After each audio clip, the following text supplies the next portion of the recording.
جتنا رسالة عاجلة من شخص متعلم درس علوم الربش والتخريب وإشعال الدبور، وإحنا رفعنا بالجواب المختصر باسم الحرس. يا ذي بدعت القول كون بسر إشارات المرور، إياك تتعدى حدودك، من تعدى نفتح أسفحنا الحرس. يا أخوك فرسان الوطن كم من جسور، جاي تهرج بالحذاقة تحسب العالم نسس.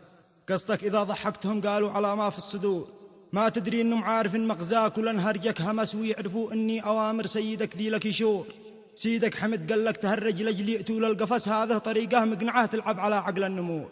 غلطان يا ذيب الخلاء كلين في عقله كبس، والناس لا ضحكوا فهم ضحكوا على الوجه الصخور. والله ما هزيت شعره لو تصيح في الجرس تقول أنا داود جيت أقرأ لكم ما في الزبور. رجعتها الدنيا مجاعة مثل مقديش وخس، ودت علينا الجوع وديت الجفايف والجفور. لو أحدا يسمع كلامك قال قبحي يا حرس، يبكي على قولك ويشفق ما شكيته من قهور. هذا الذي ما يعرفك ذي مال قصدك قد درس، أما الذي يعرف مرادك يحتقر قولا حقور. جعل لك الفقر الدقيق والجوع دقك واليبس، أبليتنا الله يبليك يعصرك ربي عصور.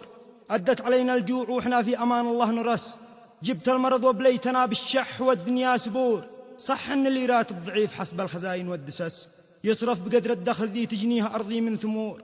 لكنني جندي مكرم في الحرس بالعز حس، آمن على مستقبلي محروس من ضيق الدهور. تأمين صحي مكتمل عايش ولا هم البيس، مرتاح نفسيا ونال الواحد المولى شكور. ما هوش على من ذكرته زدت بين الماء علس، والطير رجعته ذبابه والذبابه لا طيور.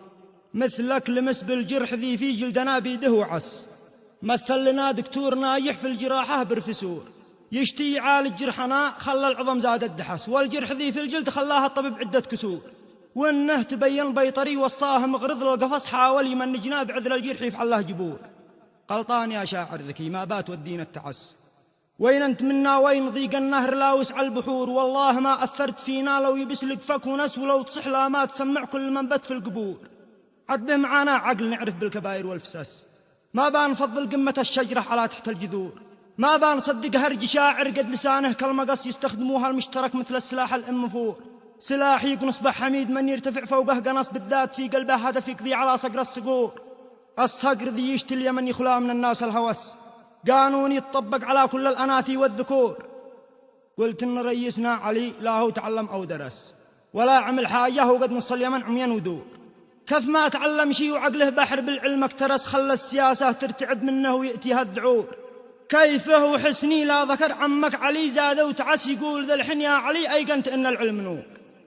وليش خلت شعبنا دوران وديت العمس، وهي سلامات للحقك ربي من الدنيا خيور. وإحنا بخر نبصر ونسمع كل ذي قولك هلس، واعلم بأن الشعب يعرف بالخوافي والظهور.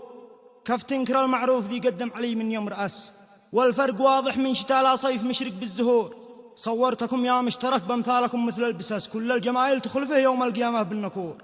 تبا لكم يا مشترك خليت والشعب ارتفس، فيكم لآمة حقد مقرض وابتليتم بالشرور.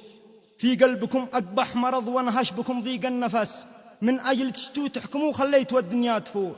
قمتوا بثورة كاذبة، ثورة فتن، ثورة تعس، تمثل فيلم هندي متكتك واخرجه بعض الفجور. لأجل اندفاعات الشباب والعزم يشعل بالحمس، قمتوا بتقتل بعض منهم قنص من خلف الظهور. بعد آمنوا ذي دقهم قلتوا لهم جيش الحرس، من أجل يزدادوا عتوا بل ويزدادوا نفور. وقنت سهل مثل البسوس الساقطة تنقل خسس، قامت عليكم حلقت يا ناس جزونا جزور. والصايحي بالصايحي واللي روس باللي بكس، والأضرعي يعمل مشاهد ناس قتلا دم زور. هذه هي ثورة حميد والفأر مشخور الجنس، قالوا بأني سلمية والشعب قد صرح صرور. هي سلمية وقد وصلتوا بيت ربي يا هتس، هي سلمية وقد جعلت الشعب للماضي يدور. ما عادش هذا سلمية، هذا قد وسجل طحاس، ما باقي إلا تحرقوا شعبي كباره والبكور. أش من كلام فاضي وأش من سلمية، وأش من على يلعن أبوها سلمية للاسم له فيها ضرور. هي سلمية عند الشباب كم من مثقف قد كرس، ذي جاي طالب حق في التوظيف وإصلاح الأمور. أما سلام المشترك فيها الرجاسة والدنس، وعادهم قالوا لنا يا صاحبي ليش ما نثور. سلم على سيدك حميد ذي هو لسعرك قد بخس، قل له على غير الحرس يبرم يلف ولا يدور. إحنا فهمنا مقصده ويش المغازي والسياس، خيبت ظنه يا بطل واليوم رجعته خسور. قل له بأن أحمد علي قرس دمانا واقترس، وإحنا اقترسنا في دماغه مثل حبات البذور. وإنه مكان النبض جالس في مكانه قد جلس، وإحنا معه من يومنا هذا إلى يوم النشور. قل له بأن أحمد علي قرز دمانا واقترس، وإحنا اقترسنا في دماغه مثل حبات البذور، وإنه مكان النبض جالس في مكانه قد جلس، وإحنا معه من يومنا هذا إلى يوم النشور. قل له بدين الله يقن لو حرق جسمه ولس، ولو معه 1000 مهرج و1000 إعلامي خطور، ولو معه 1,000,000 كذاب واليمن كله بيس، و100 قناة تعلن أكاذيب الفواحش والفجور، إنا مع صقر الفيافي لو رفس كم ما رفس، نحمي اليمن من كل متعدي على مر العصور. معه سنبقى يا بطل والله لو ناكل حلص، ولو يقول البحر نغرق لا نقول أمره صقور، لأنه بصدقه قادنا رفع حرسنا وارتأس، قايد مثيل الصقر في فن القيادة للصقور. هذا القيادة مرجلة فطنة ذكاء شدة شرس حكمة وفاء وخلاص، فيها تجتمع كل الأمور. بلق رعاك إن القيادة ماشي ما كالبلس، ولا الثراله قدر في عين الرجاجيل العسور. من حينها جانا رسولك بالرسالة يا أنس، طار الملل واليأس وازددنا ثباتا كالصخور، زدنا تمسك بالحرس والصقر علا وارتوس، وأنا لأني في الحرس بظل مترفع فخور. وزد سمعنا كذب واضح واتهام وجه حوس، بقيت دمانا تقتلي وأعصابنا منكم تفور. من ذي رمى صدرك ومن ذي حرقك يا أبو جنس، للناس سكتنا وانت جالس في التلاعب والمكور. أما على شان التحدي جه وملعون من روس، ولا فلان الجرف صياد الأسد 40 أمور. إذا رميت الخصم من طلقة حرم ما زد نخس، وارمي على كل الجوانب وانحر الباقي نحور. فارس مسلح بالشجاعة والفطانة والشرس، أحرق جيوش المعتدي من كبرياء والقرور. والختم باصلي على من بات نوره وانتعس، محمد المختار سيدنا المعظم والطهور. وسلامة.